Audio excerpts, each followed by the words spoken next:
자, 총균세 시작할게요.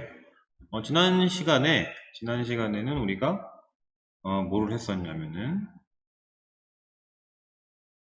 총균세가 어떤 책인지, 어떤 주제를 담고 있는지, 그리고 우리가 앞으로 어떤 내용을 위주로 살펴볼 건지를 설명을 드렸습니다. 우리는 왜 백인 중심의 유럽, 서양 문명이 세계를 지배했는지 살펴볼 거고, 그리고 두 번째로는 왜 우리나라를 포함한 동양 문명이 한때 옛날에 분명히 잘 나간 적도 있었는데 어쩌다가 서양한테 역전당했는지, 그거에 이 두 가지를 집중해서 보도록 하겠습니다. 자, 이제 오늘은 이 얘기부터 시작을 해볼게요. 잉카 문명에 대해서부터 이야기를 해볼게요. 우리가 이제 흔히 세계 4대 문명 이렇게 말을 많이 표현을 많이 하는데, 여러분 이제 세계사를 배운 친구들은 다 알겠지만 세계사 선택을 안 한 친구도 있으니까 선생님이 이제 내가 알고 있는 지식 선에서만 좀 얘기를 해줄게요. 세계 4대 문명이 뭐냐면 세계에서 가장 오래된 문명들을 말해요. 그러니까 전 세계의 거의 모든 문명이 이 4대 문명에서 파생된 거야. 파생된 거. 이 4대 문명의 위치는 여기 이집트 문명, 여기 메소포타미아 문명, 여기 인더스 문명, 그리고 여기 황하 문명 이렇게 있어요. 공통점으로는 큰 강을 끼고 있고 날씨가 따뜻해. 따뜻한 지역이에요. 근데 보면 지금은 선진국이 하나도 없다. 그죠? 근데 옛날에는 여기가 제일 선진국이었어. 지금으로부터 한 5,000년, 6,000년쯤 전 이야기입니다. 자, 근데 요거는 이제 사실 좀 백인 중심 시각이야. 백인들 중심 생각이야. 그 사람들이 생각했을 때 이 네 개가 가장 발전한 4대 문명이었다는 거고, 사실은 여기 이 유럽, 아프리카 여기 말고 아메리카에도 나름대로 문명이 있었어요. 문명이. 이게 뭐냐면 여기에 아즈텍 문명, 뭐 여기 잉카 문명 뭐 이런 것들이 있었어요. 여기도 사람들이 아주 오래전부터 살았고, 뭐 나일강이나 이집트나 뭐 황하나 인도나 이런 데 못지않게 나름 문명을 발전을 시켰어요. 이제 그 중에서 이제 오늘 할 이야기는 여기 잉카 문명에서부터 시작을 합니다. 자, 여기가 위치가 여기야. 지금의 페루, 칠레 이런 쪽 여기에 이제 해당을 하는 지역이죠. 여기도 굉장히 오래전부터 사람이 살았고, 여러분들이 타임머신을 타고 이 잉카 문명이 처음 시작했을 때로 돌아가면 지금이야 이제 각 나라별로 굉장히 많은 차이가 있잖아. 대륙별로 차이가 있는데 타임머신 타고 한 1만 년쯤 전으로 돌아가면 전 세계 모든 사람들 다 비슷비슷하게 살았대요. 자, 잉카 문명 검색하면 이렇게 나와요. 잉카 문명 구글링을 하면 이렇게 나오는데, 여기가 이제 여러분들 들어보신 적이 있을지 모르겠네. 마추픽추라고. 그리고 이렇게 피라미드 비슷하게 생긴 것도 있고요. 다 보시면 알겠지만 뭐 이집트, 뭐 중국 이런 데 비교해서 전혀 뒤떨어지지 않아. 나름대로 굉장히 좀 발전한 문명을 만들어냈어요. 자, 근데 그 잉카 제국의 마지막 황제가 이제 요 아타우 알파라는 사람인데, 아이고, 아타우 알파. 이 사람이 번영했던 어떤 잉카 제국의 마지막 황제야. 이 사람이 유럽의 스페인 군대한테 잡혀갖고 죽었어요. 이 사람이 왜 스페인 사람들한테 잡혀서 죽었는지, 왜 스페인과 잉카는 어쩌다 싸우게 되었는지, 요 이야기부터 시작하는 게 총균세입니다. 그러면은 다음 장으로 갈게요. 자, 1532년에 있었던 일인데, 이때는 우리나라는 조선시대였죠. 이때는 좀 평화로운 시기였어요. 임진왜란 터지기 전에. 1532년에 아까 내가 말했던 여기 페루 이쪽 지역에서 스페인 군대 168명하고 잉카 군대 8만 명이 전쟁을 했어요. 근데 여러분들 생각해 보세요. 만약에 이제 여러분들이 돈을 건다고 생각해 봐. 토토를 할 거야. 지금부터 스페인 군대에 걸래? 잉카 군대에 걸래? 스페인 군대 168명은 뭐 총 있고 칼 있고 뭐 말 타고 있고 뭐 장비가 템발이 좀 있어. 근데 잉카 군대 얘네들은 그냥 장비가 없어. 하지만 8만 명이야. 누구한테 걸래요? 돈 걸라 그러면 난 여기 걸 것 같아요. 앞에 몇천 명 정도 이렇게 좀 죽더라도 그냥 돌격 압수를 하면은 이건 뒤집을 수가 없는 병력 차이 아닌가요? 168명 대 8만 명? 여러분들 8만 명이 한 자리에 모여 있는 거 본 적 있어요? 나 옛날에 그 엑스포라고 세계 박람회 같은 거 했어. 그 저기 어디냐? 여수에서 여러분들 어렸을 때 응? 거기 갔는데 거기 10만 명 모였대 그날. 근데 지금 10만 명이를 내 눈으로 한번 봤는데 진짜 어마무시하게 많아요. 끝도 없어요. 진짜 사람으로 그냥 끝도 없이 있어. 그 정도가 있는 건데 168명이면 솔직히 여러분 우리 한 학년에 200명쯤 되잖아요. 2학년 한 학년에 그 200명 인원 데리고 가가지고 8만 명이랑 싸우라 그러면 어떻게 이기냐. 근데 그 일이 실제로 일어났어요. 전쟁 결과는 이렇게 스페인군 사망 0명, 부상 1명. 근데 잉카군은 6,000명, 7,000명 정도 그날 하루에 다 죽었고, 그리고 아까 그 봤던 그 아타우 알파라고 하는 황제는 생포당했어요. 왕이 잡혔으니까 게임 끝이야. 전쟁은. 이런 일이 일어났단 말이야. 1532년에.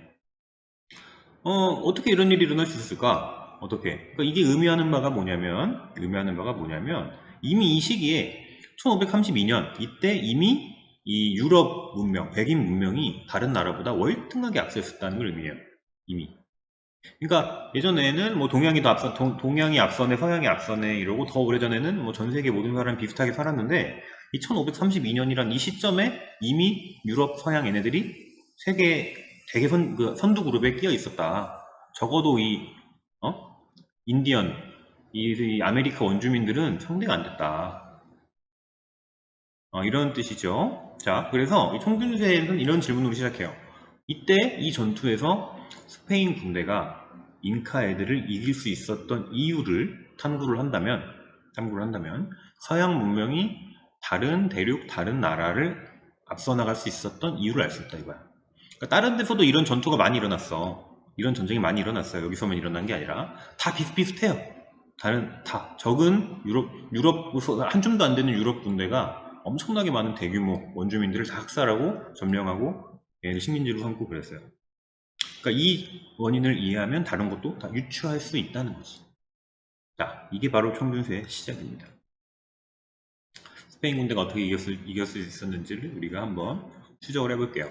자, 그 전에 여러분들이 이제 세계사를 배웠으면은 뭐 할 필요가 없는데 안 한 친구들이 많아서 좀 왜 스페인이 저 멀리 여기 아메리카까지 가게 되었는지 요거에 대해서 좀 설명을 하고 들어갈게요. 이 배경 지식이 좀 있어야 돼.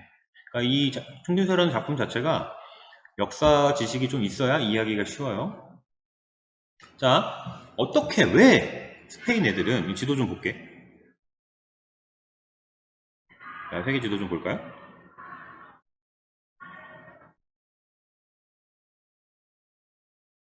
스페인 여기 있어요. 여기 있어요. 여기 축구 좋아하는 분들은 알죠? 여기 있는데 얘네가 어쩌다가 여기까지 가가지고 여기 아메리카 원주민이랑 싸우고 있는 거지. 1532년에 요거에 대해서 한번 이야기를 좀 하고 시작을 해야 되는데 바깥도 되게 시끄럽다.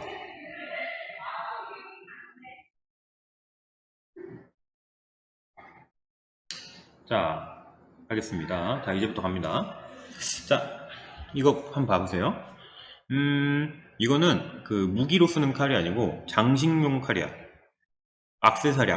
장식용 칼인데 생긴 것만 봤을 때 어디서 온 것 같아요? 누가 만들었을 것 같아? 난 이렇게 생긴 거 본 적 있어요. 어디서 봤냐면 2년쯤 전에 아직 한 2년이 아니구나 3년 전에 아직 선생님 그 딸이 태어나기 전에 아직 임신 중일 때 엄마 뱃속에 있을 때 태교를 위해서 좋은 영화를 보러 가자 이래가지고 집 앞에 영화관에 예매를 했어요. 갔는데 그 잼민이들이 진짜 많더라고. 엄청 많아. 그 가서 이제 초딩들이랑 같이 쭈르르 앉아가지고 영화 감상을 했어요. 그 영화가 뭐였냐면 알라딘이었습니다. 당시 그때 알라딘 실사판이 나왔을 때예요. 그 알라딘 굉장히 히트를 쳤죠. 여러분들도 봤을 것 같은데 그 알라딘이라는 영화에서 이거 비슷하게 생긴 거 본 것 같아요. 그 알라딘 배경이 중동이야. 응? 중동인데 걔네들이 차고 다니는 게 이거야. 이렇게 생긴 걸 차고 다녀. 그러니까 이거는 우리나라 물건이 아니야.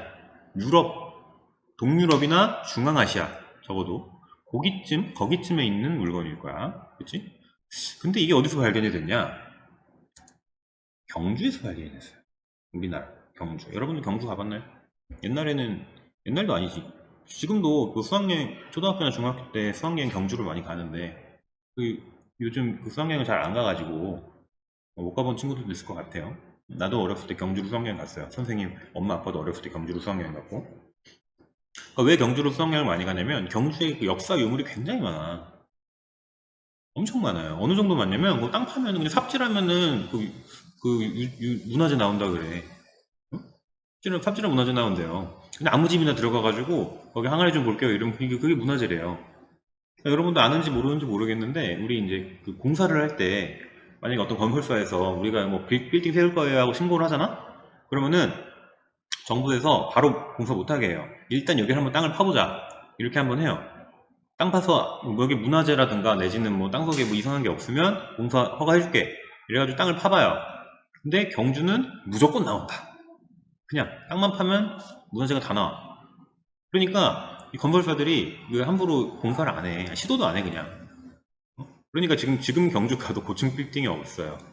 진짜. 이것도 무슨 도로 공사하다 나왔대. 이것도 도로 공사하다 무덤 나왔는데 그 무덤에서 발견된 거예요. 자, 근데 이게 재밌는 거지. 이건 신라 시대의 그 문화재가 아닌 거야. 아무리 봐도 이거는 유럽에서 그냥 생긴 거로 보나 용도로 보나 1500년 전에 1500년 전에 이미 이 유럽에서 만든 물건들이 신라에 들어와 있었다. 이것만 있는 게 아니고요. 유럽 그 유리잔 이런 거 있지. 그런 거 되게 많이 나와요. 경주에서. 그러니까 이게 막 의미하는 게 뭐야? 1500년 전에 신라 사람들은 이미 유럽하고 물물 교환을 하고 있었다는 뜻이야. 이거 되게 신기하지 않아요? 난 이거 되게 신기해요. 왜냐면 우리가 한국사 배울 때 응? 그 조선 후기에 우리 근대사 조선 후기에서 흥선대원군이 막 척화비 세우잖아. 세국 정책하잖아. 서양 놈들 문물을 받아들일 수 없다고. 그거 보면서 굉장히 우리 보수적이다. 꽉 막혔다. 이렇게 평가를 하죠. 근데 정작 더 옛날 사람들은, 응? 흥선대원군보다 1000년 더 훨씬 더 전에 살던 사람들은 이미 서양 문물을 받아들이고 있었어. 되게 신기하죠, 그런 게? 재밌어요. 아무튼, 자, 어떻게 이런 일이 가능했느냐? 이것도 이제 한국사 하면서 배웠을 거야. 왜냐면 이미 진작에 동양 서양은 이렇게 교류를 하고 있었어요. 여기 파랗게 동그라미 친 여기 서양 문명권, 이 지중해를 중심으로 한 그러니까 동유럽, 그 다음에 뭐 터키 이쪽은 이미 여기 중국을 거쳐서 인도 중국을 거쳐서 우리나라까지 일본까지 교류를 하고 있었다. 그러니까 우리나라 사람도 저기 그 유럽이 있는 거 알고 있었고 유럽 사람들도 우리나라에 있는 거 알고 있었어요. 이거를 그림 너무 대충 그렸으니까 조금 더 확대시키면 이렇게 나옵니다. 실크로드라고 불러요. 실크로드. 비단길. 이게 이 당시 사람들의 밥벌이 수단이야. 밥벌이 수단이야. 국가도 그렇고 사람도 그렇고. 예나 지금이나 물건 사고 팔고 하는 게 경제의 기본이에요. 여기서 저 멀리서 물건을 사다가 여기서 비싸게 팔면 돈이 남잖아. 응? 그게 이제 경제의 기본이죠. 경제의 기본. 옛날에 여기서 이 동양, 이 중국, 그다음에 신라, 이 중국의 비단, 그다음 우리나라에서는 뭐 인삼 이런 게 잘 팔렸다 그러대. 도자기 이런 것들을 가져가서 여기 유럽에다 갖다 팔면 큰 돈이 나오고 유럽에서 만들었던 아까 그 장식용 칼이라든가 유리잔, 유리컵 이런 것들을 동양에다 갖다 팔면 큰 돈이 나왔다고 합니다. 이 사람들의 밥줄이에요. 굉장히 오랜 시간 동안 이 실크로드를 통해서 동양과 서양이 서로 왔다 갔다 교류를 했어요. 1500년 전에. 그런데 문제가 생겼어. 이 길이 옛날에는 뭐 비행기가 있어 옛날엔 배도 이렇게 지금 나침반이 없어갖고 멀리 못 가요. 이게 해안가 따라 다니는 거지. 근데 이 길이 영원하지가 않았어. 왜냐면 중간에 이제 이슬람 애들이 세력을 키우면서 길이 끊긴 거야. 갑자기 이슬람 애들이 세력을 키워갖고 이렇게 오스만 제국이 생기면서 이 길이 끊겼어요. 동양 서양이 가는 길이. 그러니까 완전히 끊긴 건 아니고 오스만 제국을 통해서 가야 돼. 얘네들이 어떻게 했겠어? 중간에서 길을 딱 막고 야, 돈 내. 이렇게 된 거죠. 돈을 더 내. 그러니까 중간 상인이 생긴 거야. 중간 상인이. 근데 얘네가 엄청 후려쳤어. 돈을 엄청 후려쳤어요. 여러분, 이 유통 과정이 많아질수록 전 물건은 더 비싸죠. 이건 너무 쉬운 얘기죠. 그쵸? 그러니까 여러분 봐봐. 내가 얼마 전에 뉴스를 봤는데 올 여름에 올해 오징어가 많이 잡혔대. 예? 오징어가 풍년이래요. 그래갖고 오징어가 엄청 싸대. 보니까 한 마리 1,500원, 2,000원이래 오징어가. 그래서 내가 선생님 오징어 좋아하거든. 그래서 야 대박이다. 오징어 사 먹어야지 하고 마트를 갔는데 세상에 말린 오징어가 한 마리 10,000원인 거야. 그 1,500원짜리 오징어가 동해안에 잡힌 1,500원짜리 오징어가 중간 상인을 거쳐가지고 이마트 거기 판매대에 딱 걸리면 얼마가 된다? 10,000원이 되는 거야. 근데 짜증났어. 이거를 내가 모르고 샀으면 몰라. 알잖아. 원가가 1,500원인 걸. 그래서 내가 어떻게 했느냐? 집에 가서 이제 쿠팡을 검색했어요. 쿠팡 로켓 배송을 신청했어요. 그러니까 이제 한 마리 5,000원 정도 하더라고. 이거 봐, 벌써 반값이야. 응? 왜 쿠팡으로 주문을 하면 중간 유통 단계를 안 거치잖아. 그러니까 더 저렴하게 구할 수가 있는 거죠. 그러니까 이슬람 애들이 딱 뜨면서 이 동서양 이 교류가 끊겨버린 거지. 근데 문제는 이 길은 막혔지만 이 서양 애들이 이 동양에 나오는 이 물건들 요거를 포기할 수는 없죠. 이거는 포기 못하죠. 그러니까 오히려 더 프리미엄이 붙어버렸어요. 구하기가 힘들어지니까. 당시 가장 인기가 많던 교역 물품은 인도에서 나왔던 후추야, 후추. 여러분들 먹는 거 오뚜기 후추. 우리 종회기원 하면서 이야기한 적이 있어요. 응? 내가 그런 얘기 했던 거 기억나? 저기 교칙실 가가지고 후추 한 통 가져다가 타임머신 타고 중세 유럽으로 가면 부자가 될 수 있다고. 이 후추 무역이 가장 큰 돈이 되는 그런 물건이었단 말이야. 근데 막혔잖아. 이 이슬람 루트를 거치면은 후려치기를 엄청 당한단 말이야. 특히 얘네 봐. 여기 봐. 이 에스파냐. 여기가 스페인이거든? 여기 보세요. 여기. 이 유럽의 구석탱이에 있는 여기서 이렇게 나눠갖고 이쪽은 포르투갈이고 이쪽은 스페인이거든? 얘네 두 나라 봐. 얼마나 많은 루트를 거쳐야 돼요. 중간 상인 엄청 많아요. 그래서 열이 받겠어, 안 받겠어? 나가 꼴 봤죠? 눈 뜨고 고배이는 거 아니야. 이 후추는 사야 되겠는데 이거를 정상적인 루트로 살려면 돈이 너무 비싸니까 비트코인 같이 된 거야 후추가. 후추라는 물건이 가치가 너무 거품이 낀 거야. 그래서 얘네들이 어떻게 하느냐, 이 육로는 갈 수 없다, 이 지상으로 못 가니까 새로운 루트를 찾자 이래갖고 배를 타고 갑니다. 자, 첫 번째 루트. 야, 이렇게 못 가? 그럼 어떻게 가? 이렇게 가면 되지. 이렇게 해가지고 첫 번째 루트를 뚫어요. 이 아프리카로 우회해서 가는 길, 이렇게 엄청 멀리 돌아가죠. 그죠? 여기를 이제 희망봉이라고 불러요. 희망봉. 이 꼬다리를 희망봉, 지금도 있어요. 희망봉. 여기 희망이 보인다는 뜻이야. 여기 가갖고 이제 인도가 희망을 가져와라, 후추를 가져와라 이래가지고 여기 이제 스페인, 포르투갈 이쪽 사람들이 새로운 루트를 뚫습니다. 이게 첫 번째 루트고, 이때 이제 또 다른 루트, 여기 너무 효율이 떨어지잖아. 너무 멀잖아. 여기 또 다른 루트를 찾아요. 어떤 사람이 나타나가지고, 자, 황제폐야, 제가 새로운 길을 찾아드리겠습니다. 여기 아프리카 돌아가는 거 언제 저렇게 돌아가요? 걸어서 가면은 한 달이면 갈 거를 배 타고 가면 1년 걸리는데 너무 비효율적이다. 그러니까 새로운 항로를 찾아주겠다. 그 항로가 뭐냐? 지구는 둥글다 이거야. 지구는 둥글죠. 그러니까 아이고, 일로 가겠다. 나는 일로 가보겠다. 그럼 어떻게 나오냐? 여기로 뿅 나온다 이거야.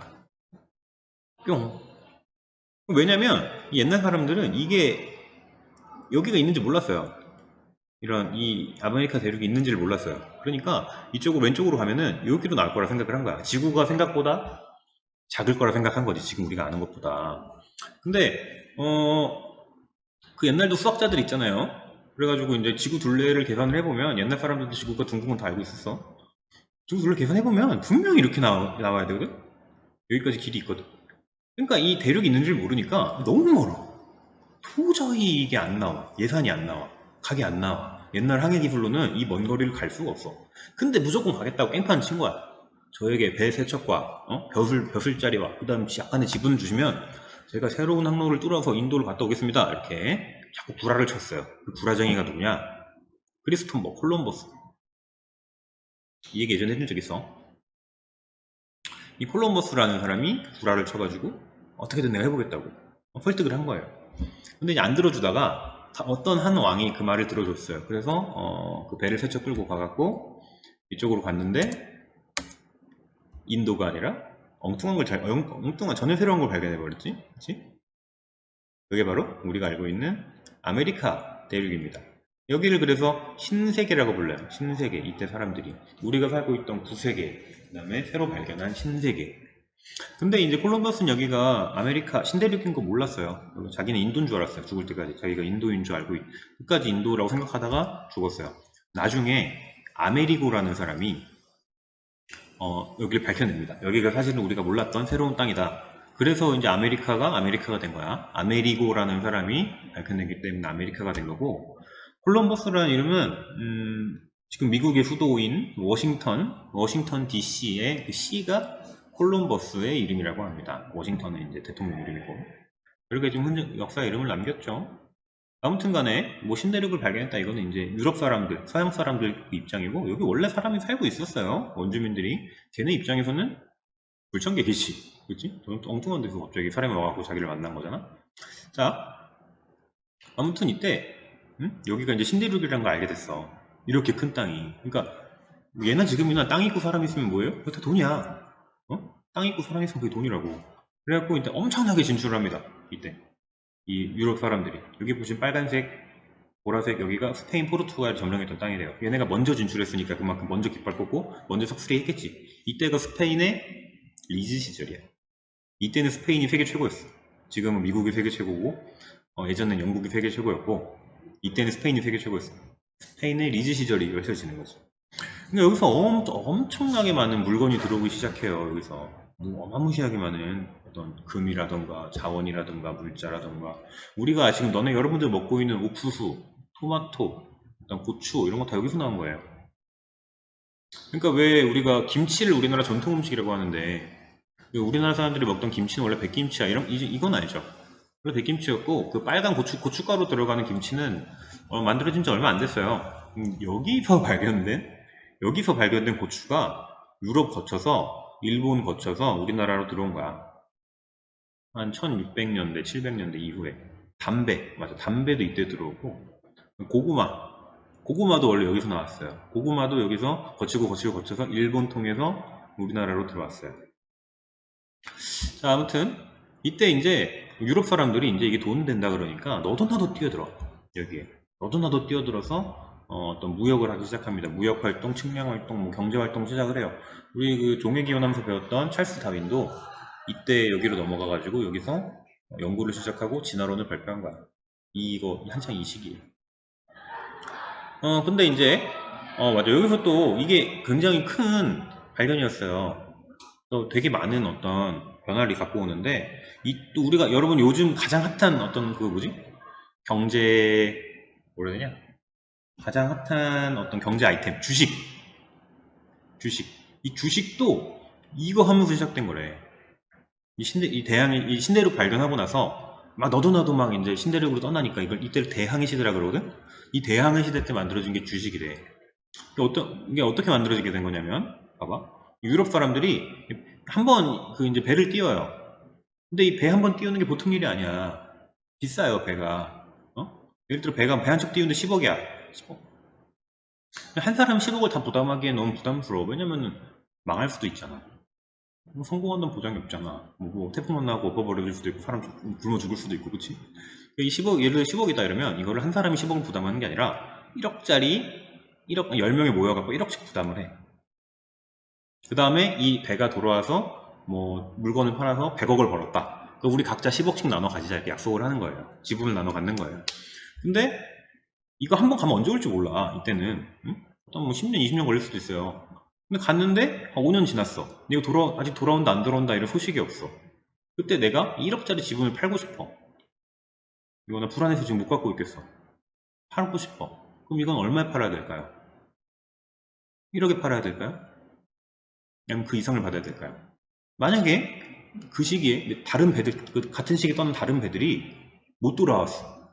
죽었대, 선원들이. 그러면은 이제 1억도 건진다는 보장이 없잖아? 그럼 더 싼 값에 팔아야 되겠죠? 5천만 원에 팔아야 되겠지? 근데 어떤 배가 돌아왔는데 대박이 났어. 200억 벌었대. 어? 1억 투자해서 20억 벌었대. 그러니까? 그러면 나는 이거는 내가 5년을 기다렸기 때문에 1억 못 팔죠. 더 비싸게 받아야 될 거 아니야. 응? 난 5억에 팔고 싶은 거야. 이런 식으로 내가 가지고 있는 지분이 시간이 지나면서 값이 오를까 내릴까? 이거를 사람들이 눈치 게임을 하면서 이 지분을 사고 팔기 시작한 게 주식의 시작입니다. 여러분들. 요즘 우리 학교에도 주식하는 친구들이 제법 많아요. 응? 수업 시간에 단타 쳐야 한다면서 그 그래프 보고 있는 친구들도 있어요. 주식이 어떻게 시작됐는지 정도는 알고 있으면 어디 가서 아는 척하기 좋겠지? 그치? 자, 아무튼 이렇게 이 대항해 시대가 이 세계사의 판도를 확 바꿔놨는데, 아무튼 그건 이제 유럽 애들 입장이고, 여기 원주민 입장에서 날벼락이죠. 응? 날벼락이야. 아까 이제 그 스페인 애들이 이제 별천지다 이러면서 막 들어간 거야. 들어가서 전쟁을 하는 거야. 원래 살고 있던 원주민들도 얘네들 죽이고 지배를 해야지 그 어떤 이득을 내가 챙길 수 있을 거 아니야? 이래서 만나게 된 거지. 아까 말했던 168명의 스페인 군대하고 8만 명의 잉카 군대가 충돌을 하게 된 거죠. 자, 근데 이제 중요한 그거지. 어떻게 이겼을까 이거야. 어떻게? 응? 어떻게 이길 수 있었을까? 이 작은 인원으로 아무리 스페인이 발전한 기술을 갖고 있다고 한들 응? 168명과 8만 명은 너무 숫자 차이가 크단 말이야. 이순신 장군이 12척으로 그 일본 배 300척을 맞서 싸웠다고 하는데 그거보다 차이가 더 많이 나잖아. 그치? 어떻게 이길 수 있었을까? 자, 요거를 지금부터 우리가 총균세를 읽으면서 같이 한번 탐구를 해보겠습니다. 음,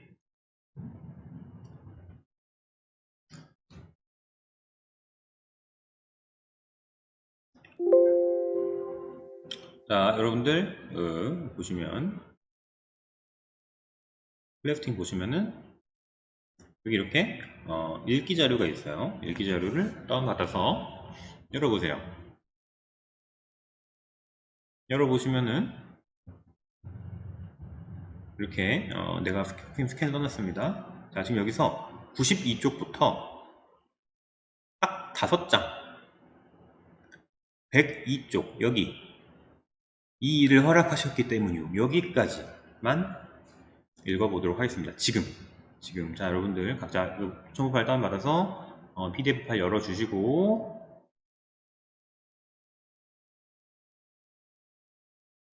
자, 92쪽부터 102쪽 허락하셨기 때문입니다. 까지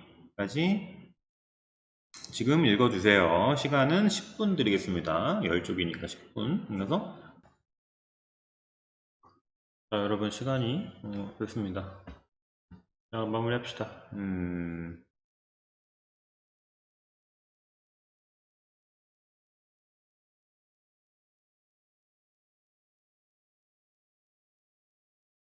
자, 여기가 이제 총둔세 첫 부분인데 이 앞부분은 별로 중요하지 않아서 뺐어요. 보시면은 이제 아까 내가 얘기했던 그 아타우알파를 중심으로 한 잉카 제국하고 피사로를 중심으로 한 스페인 제국의 충돌을 조금 자세하게 묘사를 해놨어요. 여기 보시면은 여기 여러분 읽은 부분에 다 나와 있어. 어떻게 이길 수 있었는지 스페인이. 그거를 여러분들이 이제 잘 파악을 한다면 스페인뿐만이 아니라 다른 나라들, 포르투갈이나 수업 종료 5분 전입니다. 지금은 코로나 바이러스 감염병 예방을 위한 잠깐 소리 끄게. 발열 체크 시간입니다. 교과 담당 선생님께서는 학생들의 발열 체크를 진행해 주시기 바랍니다. 발열 체크가 끝나고 수업 종료령이 울리면 학생들은 식당 배식하는 곳으로 이동합니다.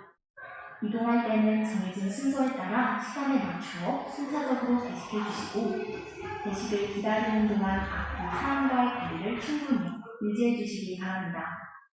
배식 시간 안내입니다. 1, 2학년 1반, 2반 12시 10분, 3반, 4반 17분, 5반, 6반 24분, 7반, 8반, 9반 31분에 배식하겠습니다. 식당으로 이동할 때는 거리를 두어 이동을 해주시고 식당에 도착하면 지정된 건물을 확인하여 앉아주시기 바랍니다. 서로의 건강을 위해 학교생활 속 거리두기를 실천해 주시기 바랍니다. 즐거운 점심시간 보내시기 바랍니다. 자, 여기까지가 이제 어떤 전투 과정을 담고 있고, 이 뒤에부터가 좀 전쟁 분석 내용이 담겨 있습니다. 다음 시간에 학교에 오면은 이제 학교에서 이 뒷부분을 읽으면서 어떻게 스페인 사람들이 이길 수 있었고, 스페인 사람들이 이길 수 있었던 요인에는 뭐가 있었는지 살펴보고 이제 계속해서 읽어 나가도록 할게요. 자, 그러면 오늘 수업은 여기까지 하도록 하고요. 수업 듣느라 고생 많으셨고, 점심 식사 맛있게 하시고 다음 주에 학교에서 보도록 하겠습니다. 자, 그럼 오늘 수업은 여기까지. 안녕. 끝. 안녕히 계세요. 안녕. 잘 가. 안녕히 계세요. 점심 맛있게 먹으세요.